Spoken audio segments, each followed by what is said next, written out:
Avec ton air cool et un peu, voilà, Ouais. finalement, t'es en train de nous sortir des Tu me dingueries. tu me fais tirer les verres du nez. C'est un événement suffisamment traumatisant pour moi pour décider de changer mon approche du quotidien. C'est une magnifique victoire. Ce qui prouve que même lorsque l'on nous dit que c'est impossible, c'est possible. C'est possible. Mais c'est à ce moment-là que tu te dis, je mène une vie qui rime à rien, en gros. C'est ça. C'est ça, hein. C'est une vie de dingue. J'ai arrêté de travailler le jour de mes 50 ans, un 31 décembre, le 1er janvier, les bonnes résolutions, j'arrête de fumer, je fais ci, je fais ça. Ouais. Moi j'ai dit j'arrête de bosser le jour de mon anniversaire. Et madame, elle a dit quoi? Déjà, j'avais prévu un planning, et je le dis à tous ceux qui veulent vivre cette vie-là, changer de vie. Moi j'ai prévu un planning de fou, quoi. Le jour où j'arrêtais, pendant 15 jours, j'avais peur de m'emmerder, j'étais partout. Je me suis réveillé 14 jours plus tard. Tu as dormi 14 jours? J'ai dormi 14 jours. On vit, on se construit à travers nos peurs. Ouais, ça revient souvent dans ton... Bien sûr, parce que si on s'analyse tous, finalement, on se met tous des limites. Nous nous sommes quittés il y a quelques mois, la tête pleine de rêves et de projets. Mon invité d'alors était Sébastien Roch, un prof pas comme les autres. Depuis, j'ai à nouveau parcouru le Chablais de fond en comble et j'ai rencontré une fois de plus des gens extraordinaires. Parmi ces rencontres, il y a celle d'aujourd'hui. Un entrepreneur, homme engagé, mais aussi sportif. Il est entraîneur à l'Athletic Club Évian, section hors stade, capable de courir 10 km en 37 minutes. J'ai vérifié. Il aime voir l'autre comme une pépite unique et qui mérite toute son attention. Son activité préférée dans le Chablais, je cite, « En haut des Hermones, je pars en courant, je monte en courant, je profite de la vue et du calme avec mon chien et je redescends en courant 13 km, et tout ça évidemment avant 8h30 le matin. Le pied. » Pour démarrer cette saison 3, en beauté, j'accueille aujourd'hui David Héraclide. Bonjour David. Bonjour Michel. C'est bon, hein? C'est super. Bah ouais. Je ne m'attendais pas à ça, mais c'est super. Bah oui, ouais. Donc je l'ai dit, entrepreneur, sportif, mais pas chablaisien d'origine. Non, pas chablaisien d'origine, parisien, région parisienne. Ça arrive, hein? Oui, tout à fait. Et venant en vacances à Morzine, à Voria régulièrement, faire du ski, je me suis pris d'amour, on peut le dire comme ça, pour le Chablais. Bien que la première fois que je suis arrivé pour travailler dans la région, c'était sur Annecy, j'ai cherché à habiter quelque part et j'ai cherché prioritairement dans le Chablais. Parce que je souhaitais offrir à mes enfants un cadre de vie qu'ils n'avaient pas en région parisienne et qu'ils ne pourraient pas avoir en région parisienne, même si la région parisienne a plein d'atouts, elle n'a pas le atout du cadre de vie. Non, ça c'est clair. Et ça c'était dans les années... C'était il y a 20 ans. Ouais, donc oui, ça fait un moment quand même. Oui, mes enfants se disent chablaisiens. Oui. Voilà, pour eux, sont chablaisiens, point barre. Point barre. Donc aujourd'hui, tu es installé à Hallinges. Je suis installé plus précisément à Armois. À Armois. Après avoir vécu au-dessus de Sciez, sur la commune de Sciez, à Chavagné, avec ce que j'ai coutume d'appeler la plus belle vue du Chablais. Je vous invite à monter sur la colline de Chavagné, monter près de l'église, vous asseoir dans le champ à côté et d'observer, vous verrez. C'est vraiment une vue absolument splendide jusqu'à Lausanne, la Dandoche, la forêt, c'est vraiment super. Et donc cet amour pour le Chablais, il est venu petit à petit ou d'un seul coup? Ouais, non, je venais en vacances à Morzine et je passais par Thonon.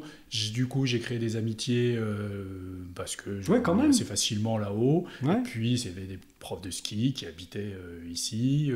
Puis après, en vacances, j'ai rencontré un pur Chablaisien. C'est devenu un ami. Voilà, tout ça s'est fait comme ça. Et... Oh, mais ça en combien d'années? En 4-5 ans, 6 ans? Non, une petite dizaine d'années quand même. Ouais. Mais à coup de semaines de vacances, par-ci par-là, quoi. C'est ça. Oui, mais tu es un homme de contact également.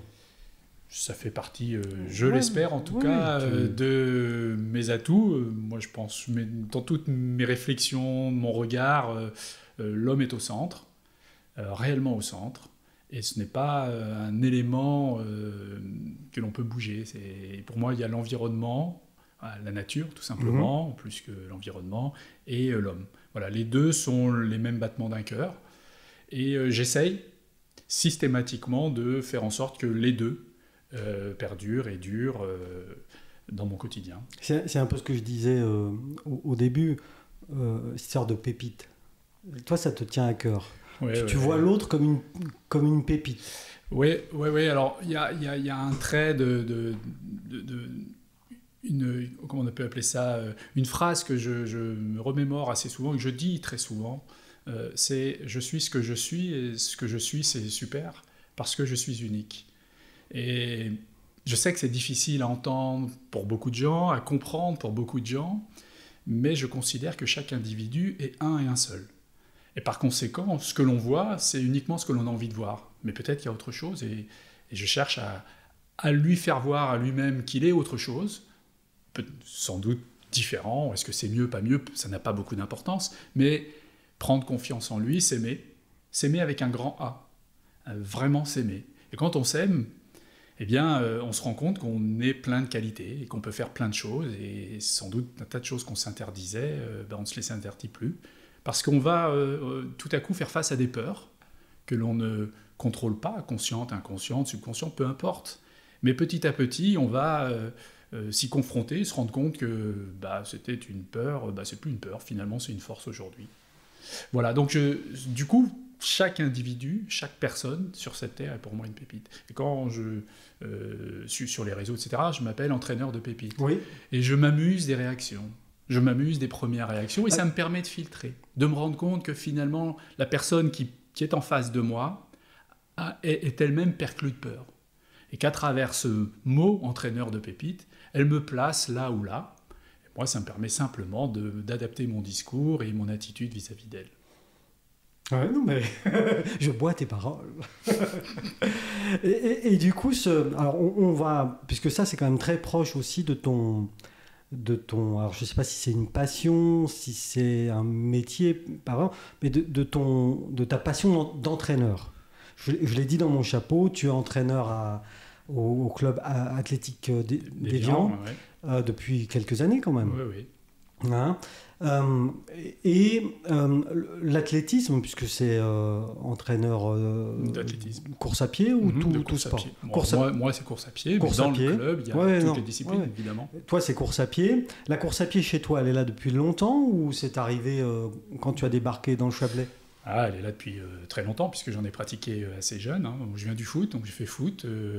Puis après, l'ego de l'adolescence fait que j'ai perdu ma place, donc j'avais des qualités, donc je me suis retrouvé sur la piste, et là, j'ai performé. Ça a rebondi, si j'ose dire. Tout à fait. Mais voilà, c'est 17, 18 ans, c'est l'époque aussi où si on veut performer, on doit faire des sacrifices. J'étais pas prêt à faire des sacrifices. Donc moi, je voulais sortir, faire la fête. Donc voilà, je suis retourné au foot, c'était plus facile. Oui, rugby, ça aurait été carrément mieux, tu vois. Ouais. Bon, après, peut-être il manquait pas de... Ouais. Bon, j'ai eu la chance, quand même, très jeune, de faire partie de l'équipe de France très vite. Donc, voilà, j'avais des qualités naturelles. Tu avais quand même des qualités naturelles d'athlète. Oui. Et puis un goût pour la course à pied, parce qu'on peut avoir des qualités sans avoir de goût. Et donc, ça, c'est pas grave, à la limite. C'est pas très grave. Ensuite, la vie a fait que il a fallu rentrer dans la vie active, essayer de vivre, de survivre, de manger. Tu as toujours été entrepreneur, toi? Pas du tout.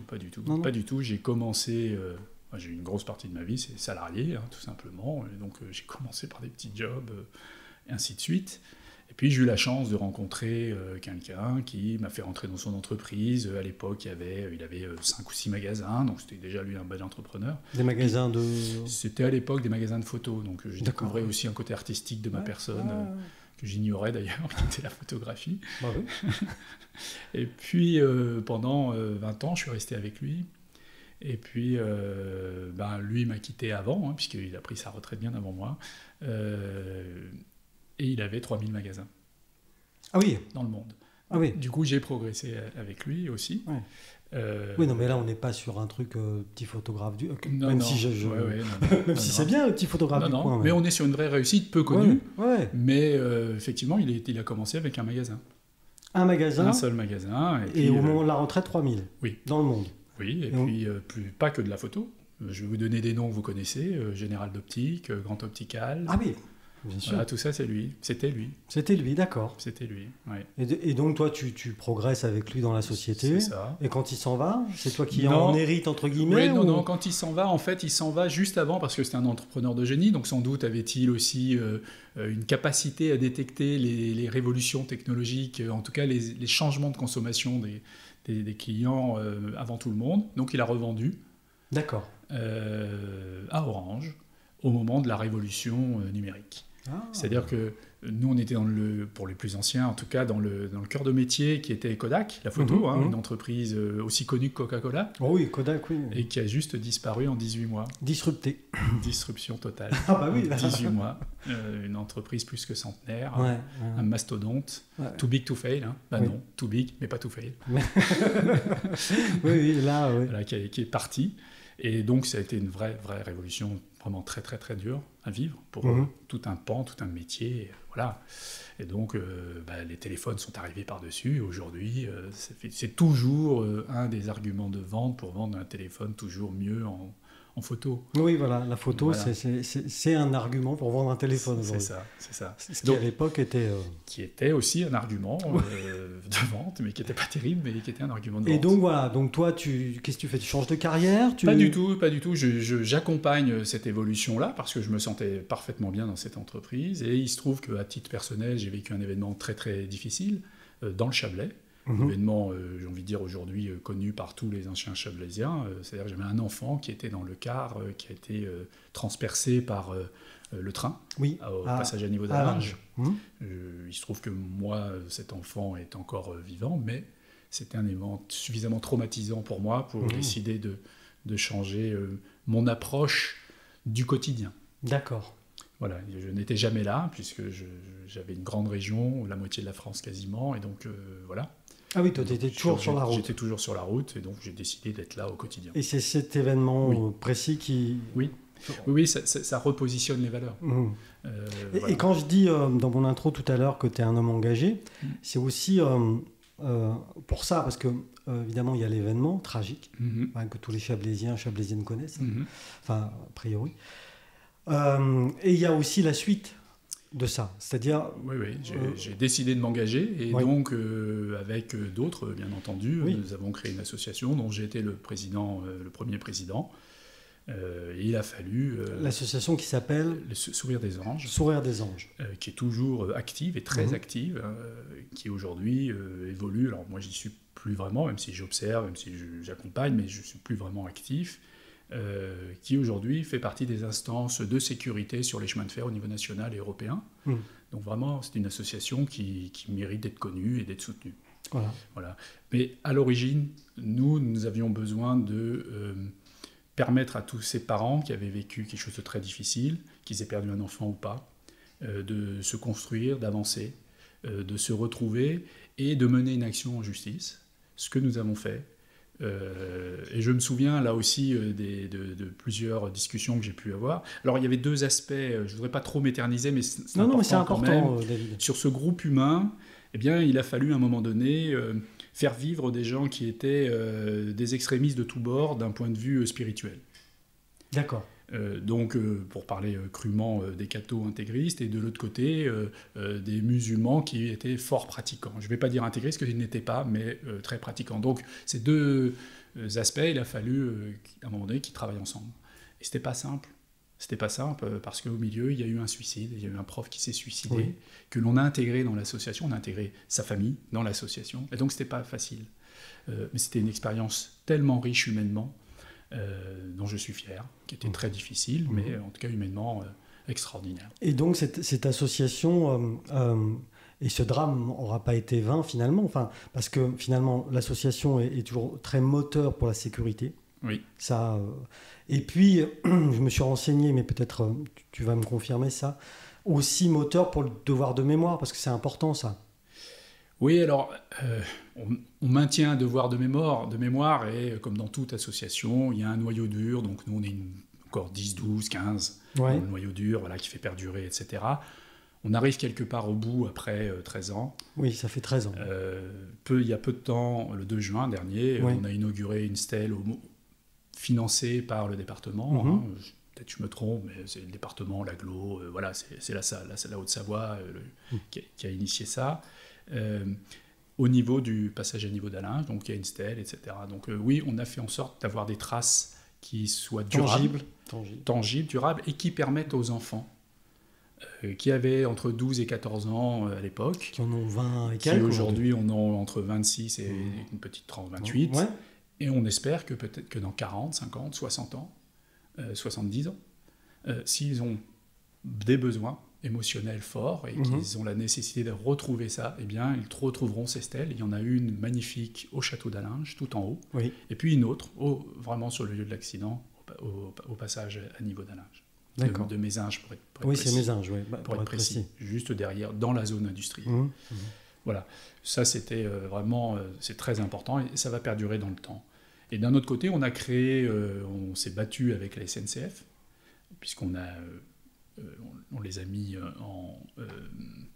au tribunal. Oui. Et donc tout le monde nous disait, y compris nos avocats, hyper spécialisés, que ça servait à rien. Et donc j'ai lutté. Nous avons lutté. Et au final, nous avons créé à l'échelle nationale et maintenant européenne, de ce que j'ai compris, un nouveau droit qui s'appelle le droit d'angoisse. Le préjudice d'angoisse. D'accord. Donc, c'est une jurisprudence. C'est une jurisprudence qui aujourd'hui est appliquée dans tous les accidents importants.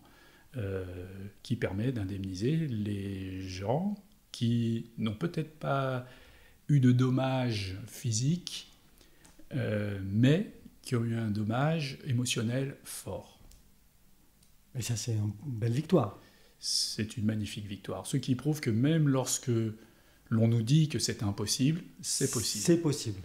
Voilà. Il n'y a pas que ceux qui ne savaient pas que c'était impossible qui l'ont fait. C'est qui ça? C'est Oscar Wilde? C'est qui? Je connais la phrase, mais je n'ai pas la référence précise. Mais en tout cas, bravo, parce que voilà, bravo à toi, puis à toi. Oui, on est un ensemble. Tous les autres. Hein. Bravo, je ne sais pas si c'est le mot qui convient dans ce genre de choses, mais en tout cas, cet engagement-là a amené quelque chose. Oui. Donc un homme engagé. C'est ça. Mais c'est à ce moment-là que tu te dis, je mène une vie qui rime à rien, en gros. C'est ça. C'est ça, hein. C'est une vie de dingue. T'avais 40 ans? Ouais, c'est ça. Oh, en plus non. Une petite quarantaine, ouais. Middle age crisis, comme on dit. Non, mais il a fallu cet événement. Il a fallu un événement marquant, quoi. Ouais. Et donc là, qu'est-ce qui se passe, alors? Je prends du temps. Pour la rentrée scolaire, ça se passe bien, et puis j'ai une épouse, et donc mon épouse quand même assez peur, et donc me dit, bon, faudrait peut-être pas rester trop longtemps au chômage, on a besoin de payer la maison. Oui, ça, les épouses, ça c'est terrible. Hein.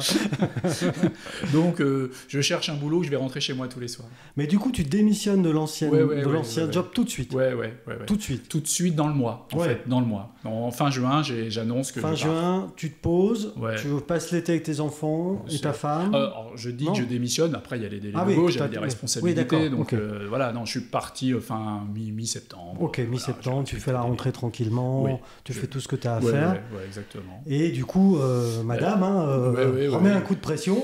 Oui, parce que finalement, la rentrée se passe plutôt pas mal. Donc, voilà, bon, je suis présent, donc tout va plutôt pas trop mal. Donc voilà, donc j'envoie un CV, et chose qui ne m'est jamais arrivée de ma vie, j'ai une réponse le lendemain, et le surlendemain, je commence. Chez qui? Un endroit où je n'avais pas prévu d'aller en réalité, je suis allé travailler en Suisse, dans une grosse société, mais pour faire un tout petit boulot où j'étais largement sous-dimensionné, ça m'allait très bien, parce que je rentrais tous les soirs, très tôt, et je m'étais engagé comme entraîneur de football, parce que je jouais au foot pendant ce temps-là, et donc j'ai accompagné les jeunes, etc. C'était aussi très, donc tu payais les traites de la maison. Oui, c'est ça. Tu passais du temps avec tes enfants. Oui. Et en plus, tu avais du temps à donner aux jeunes chablaisiens. Exactement. C'est dans quel club, le foot? C'était Acier. Acier. Ouais, Acier. À l'époque, c'est là où ils ont frôlé la première division, c'est ça? Tu t'occupais de quelle tranche d'âge? Les juniors. Ah oui, quand même, 18. Les moins 18. Les moins 18. Là, ouais. On a frôlé d'entrer en cadets nationaux. Ah non, on était en junior, c'est con. Dommage. Donc tu fais ça à un moment. Oui, dans le même temps, les instances dirigeantes de Sciez, maire, premier adjoint, etc., donc je connaissais bien du coup avec l'accident, me demandent est-ce que je veux pas en même temps m'occuper de l'ABCJ, qui est l'association Bas-Chablais Jeunes. Donc c'est une association qui gère toute l'enfance sur les 3 communes, à l'époque les 3 communes anti-Margencel-Sciez. Donc les colonies de vacances, les sorties à la fin de l'école, voilà, les centres aérés. Grosse responsabilité quand même. Il y avait une équipe de gens tout à fait compétents, des salariés, donc moi j'étais le président de la SOS. Voilà, donc effectivement ça me prenait quand même 2 à 3 soirs par mois. Oui. Par mois, n'importe quoi. Par semaine. Oui, par semaine. Parce que par mois, j'allais dire, finalement, ça va. Non, par semaine. Par semaine, plus l'entraînement. Donc, j'avais commencé à reprendre une vie, pas tout à fait la même, mais je donnais de mon temps. Bien occupé quand même. Hein. Oui, mais c'était aussi très intéressant Ouais. parce qu'on échange. Avec moi, il y avait par exemple le directeur des achats à l'époque de Danone. Oui, ça permet Donc, de se voilà, rencontrer. Hein. de se rencontrer, d'échanger, d'avoir une perception du monde différente et qui est toujours enrichissante. Oui, c'est sûr. Et nouvelle découverte de pépites.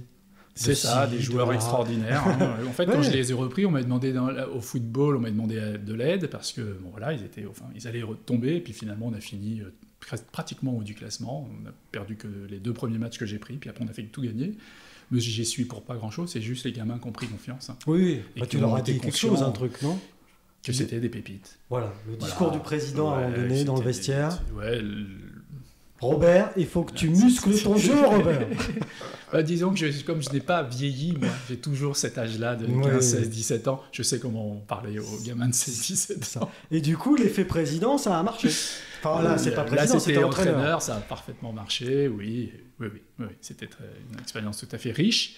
Mes enfants, pendant le même temps, grandissaient et se sont mis à l'athlétisme.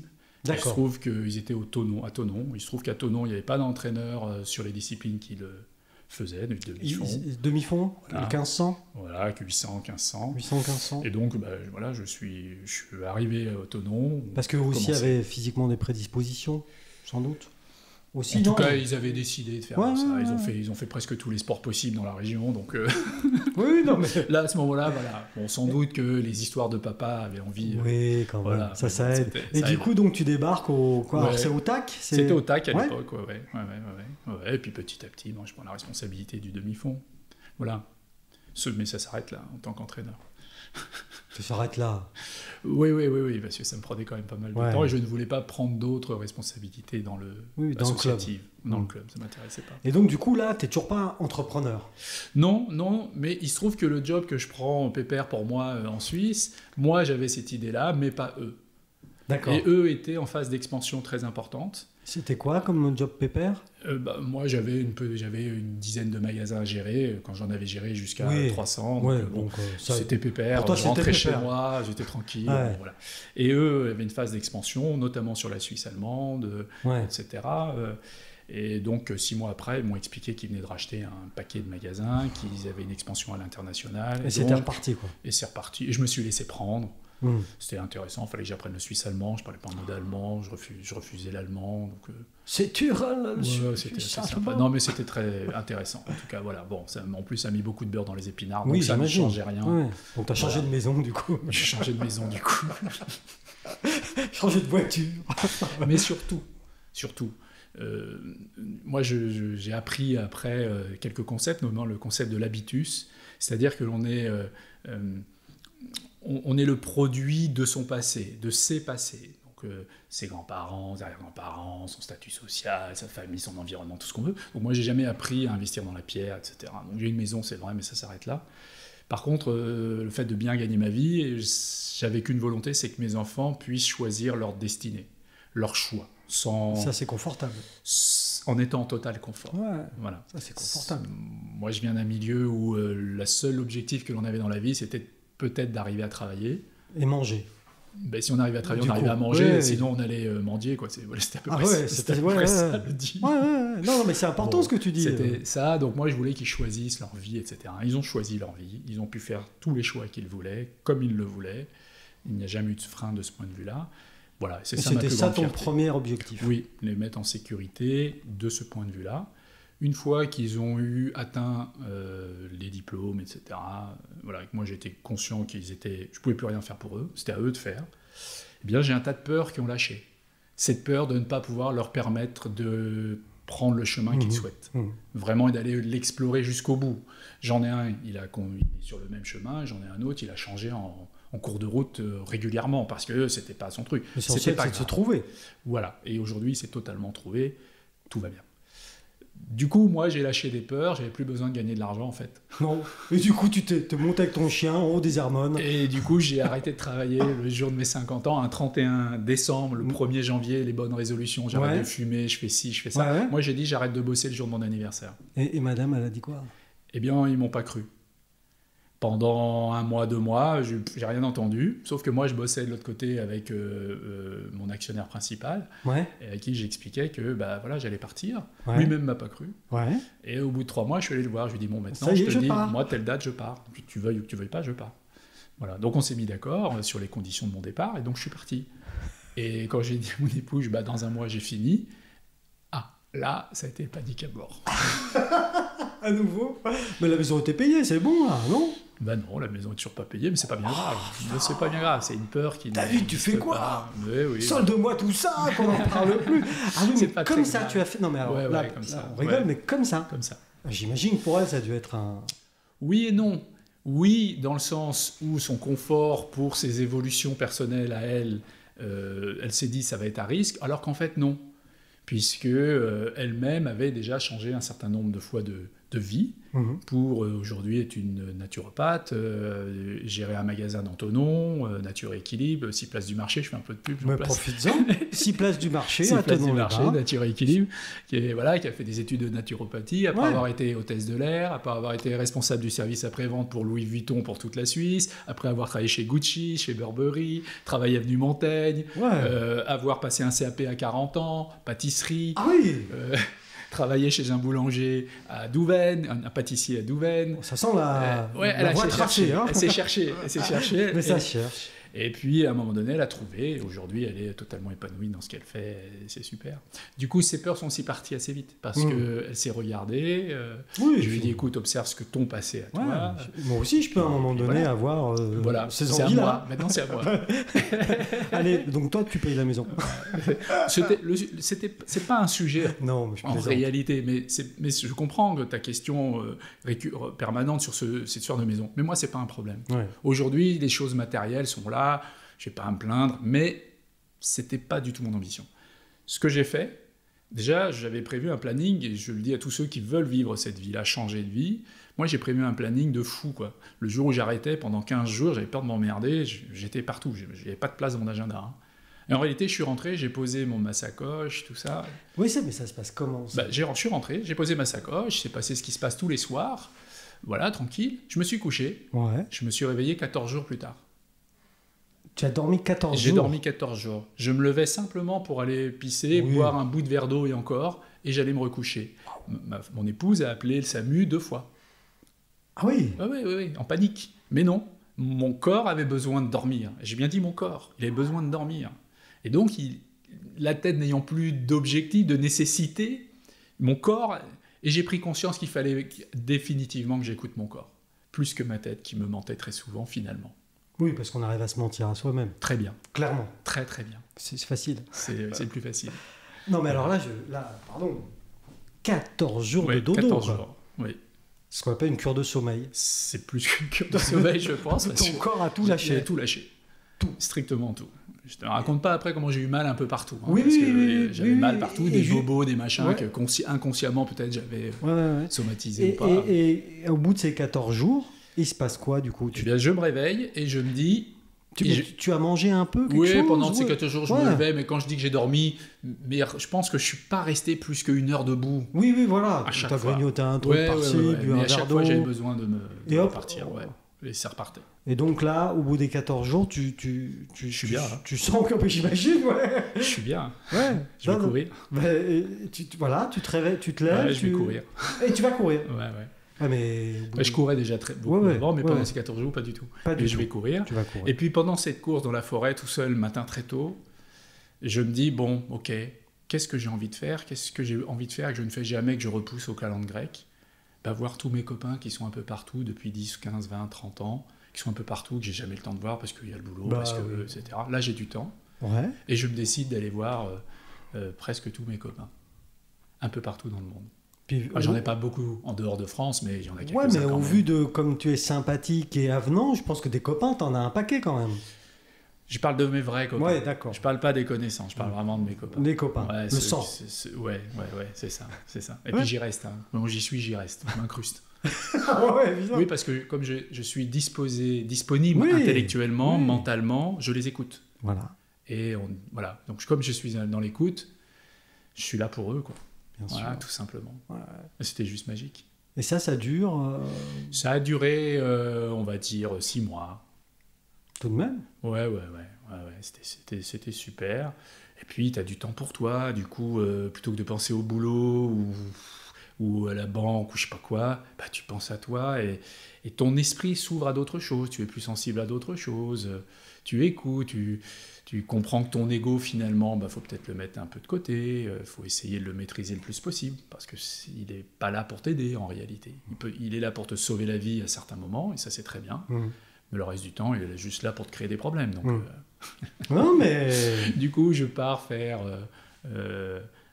comprendre comment marche mon cerveau, comment marchent mes émotions, comment faire face à mes peurs. Mais comment tu fais ça pour apprendre ça? Eh bien, comme je suis dans l'athlé, que je suis coach, etc., je me dis, je sais que la dimension préparateur mental n'est pas là.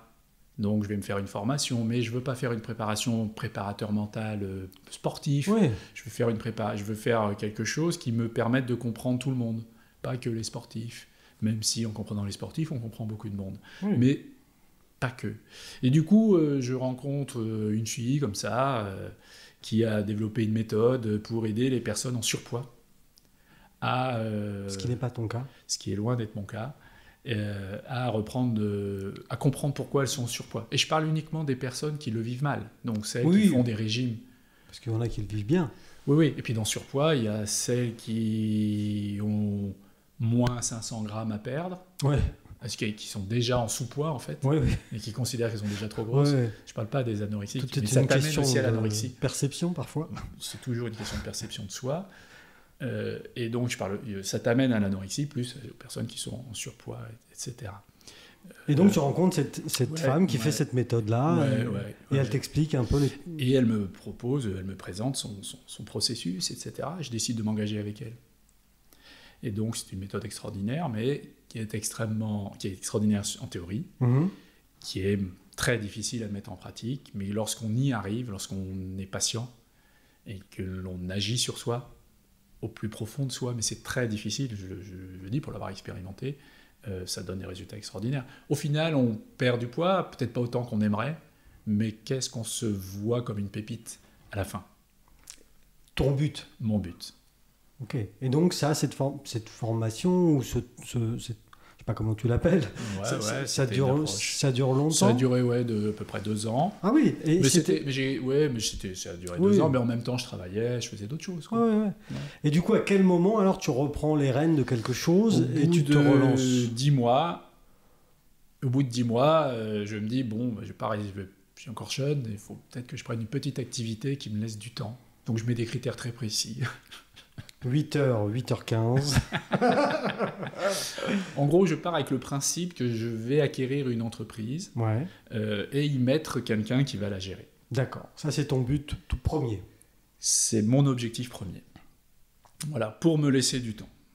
Parce qu'il n'est plus question, et c'est au présent, de ne pas m'accorder du temps. Bien sûr. Et donc, tu pars sur le principe du patron invisible. Absolument.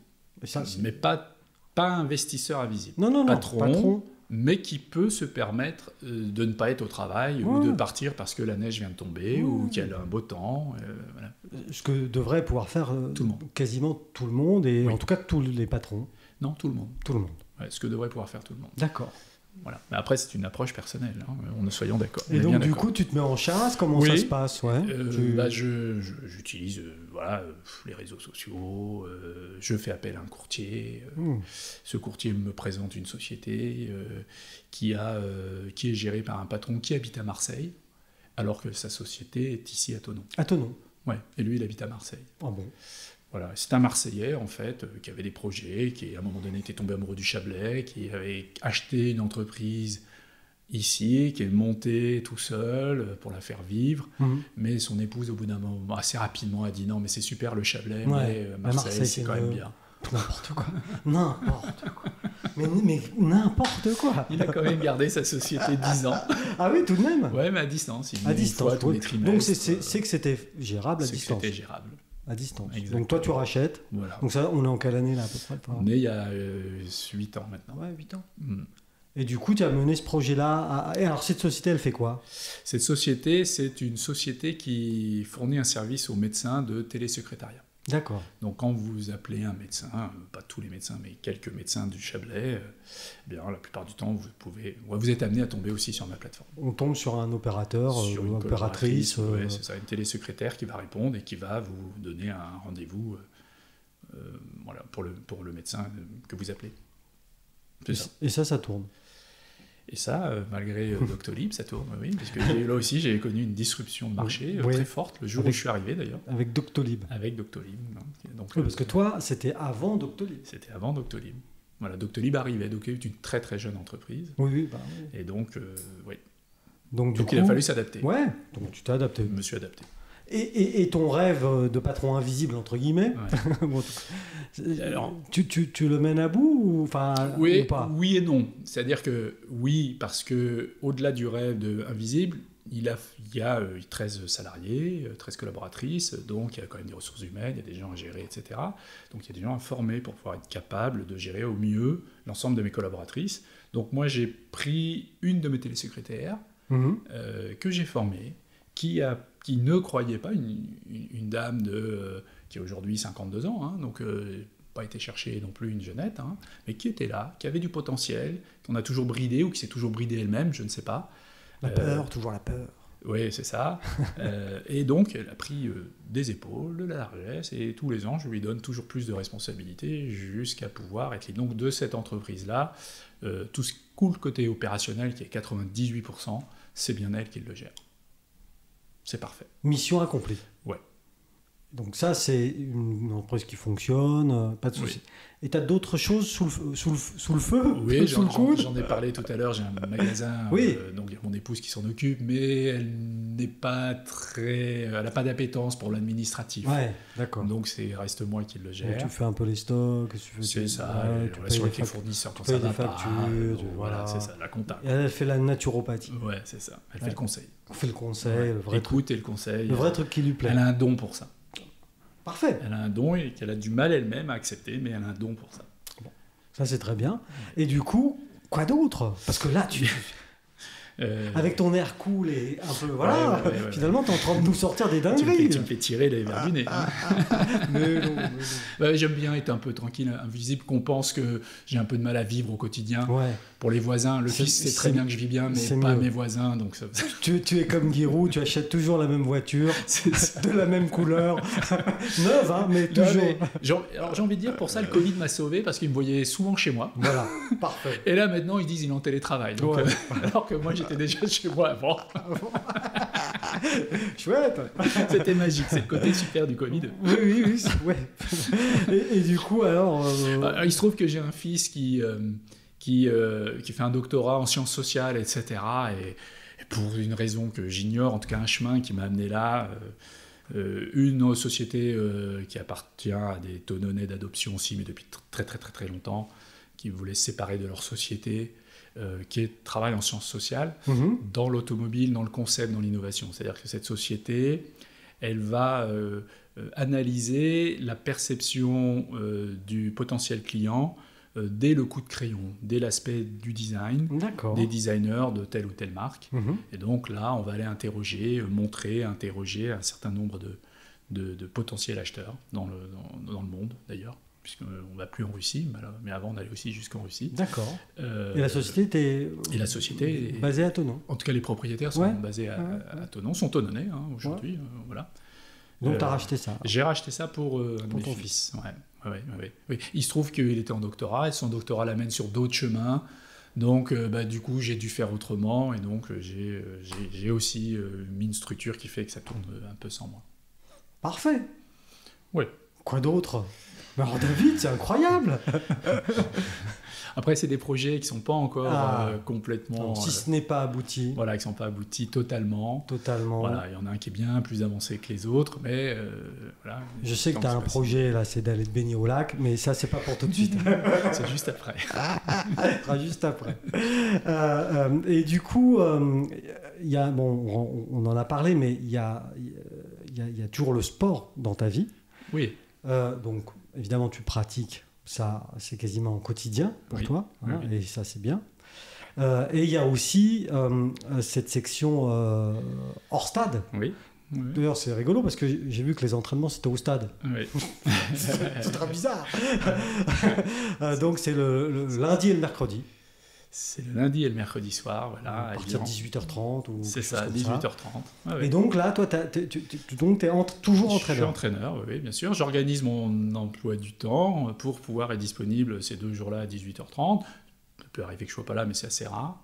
Donc je suis là, et là, on a un petit groupe de trentenaires. Il n'y a pas que des trentenaires, bien sûr, mais là, il y a un petit groupe très sympa et qui viennent pour plein de raisons. Et donc, j'aime ça, moi, ça me nourrit et je transmets ce qu'on m'a Chacun transmis. a son objectif, quoi, en gros. Oui, oui, oui. Et si on est sur le stade, en fait, c'est les courses et compétitions qui sont hors stade. Oui. Mais l'entraînement, on le fait essentiellement sur le stade parce que les niveaux sont tellement divers Disparate, que c'est compliqué d'aller à l'extérieur. On n'est pas assez pour faire plein de groupes.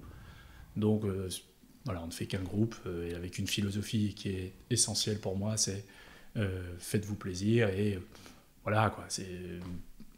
Faites ce que vous avez envie de faire en respectant ce que je vous demande. C'est tout. Quand même. Oui, oui, on ne fait pas tout à fait ce qu'on veut quand même. Mais, voilà. Mais je ne cherche pas à faire des champions. Il y en a qui viennent simplement pour se vider la tête, d'autres qui viennent pour perdre du poids, d'autres qui viennent pour faire du sport. Voilà, avoir une activité régulière. Ce jour-là, ça convient. Ils n'ont pas les enfants, ils sont je ne sais où. Et puis c'est bien d'avoir des rendez-vous Voilà, fixes quand on ça. est dans cette situation-là. C'est Parce ça. que du coup, ça nous oblige un peu. Ouais, ouais. Et puis la plupart, en tout cas dans le hors-stade, commencent. Il y a des mamans, mais il y a aussi des jeunes qui sont arrivés pour avoir un complément, peut-être d'équitation, natation, je ne sais pas quoi. Ouais. Puis qu'aujourd'hui, ils sont investis dans le club, sont trésoriers, secrétaires. Voilà, c'est investi dans le club, parce que le club c'est sympa, avec une ambiance sympa. Ouais, donc ce côté entraîneur, proche, alors là, c'est encore des jeunes, finalement, des trentenaires. Ouais. Mais c'est surtout et avant tout une espèce de truc où tu pousses un peu l'humain, quoi. C'est toujours le même objectif. C'est ça.